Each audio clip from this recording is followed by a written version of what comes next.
Қазақ тілі. Дара және күрделі етістік. Оқу мақсаты. Дара және күрделі зат есімді, сан есімді етістіктерді анықтау. Дара және күрделі зат есімдерді кестеге жазайық. Зат есім дегеніміз заттың атын білдіреді. Кім, кімдер, не, нелер сұрақтарына жауап береді. Дара зат есім бір түбірден жасалады. Күрделі зат есім 2 немесе 3 түбірден жасалады. Мысалы, ағаштар, түбірі ағаш, тар, жалғау. Ағаштар бір түбір бар болғандықтан, ол дара зат есім болады. Қасық, ас ішетін құрал. Өзі түбір, қасық, не, зат есім, бір түбір болғандықтан дара зат есім.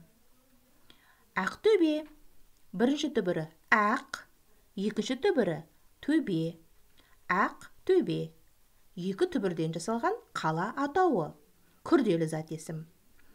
Көксерке, балықтың атауы, бірінші түбірі көк, екінші түбірі серке. 2 түбір болғандықтан бұл күрделі зат есімге жатады. Оқулығыңдағы 26-шы жаттығуды көркем етіп жаз. Етістіктердің астын 2 сызықпен сыз. Етістіктің іс-қимыл әрекетті білдіретінін есіңе түсір. Етістіктің дара немесе күрделі екендігін анықта. Тыңда. Ағашқа 3 торғай қонды. Бір торғай пыр етіп ұшып кетті. Ағашта неше торғай қалды?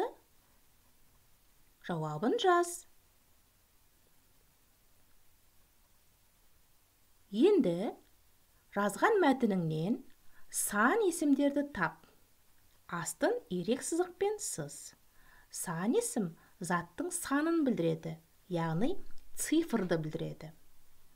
Мысалы, бірінші сөйлемді қайта оқимын. Ағашқа 3 торғай қонды. Санды білдіретін сөз 3.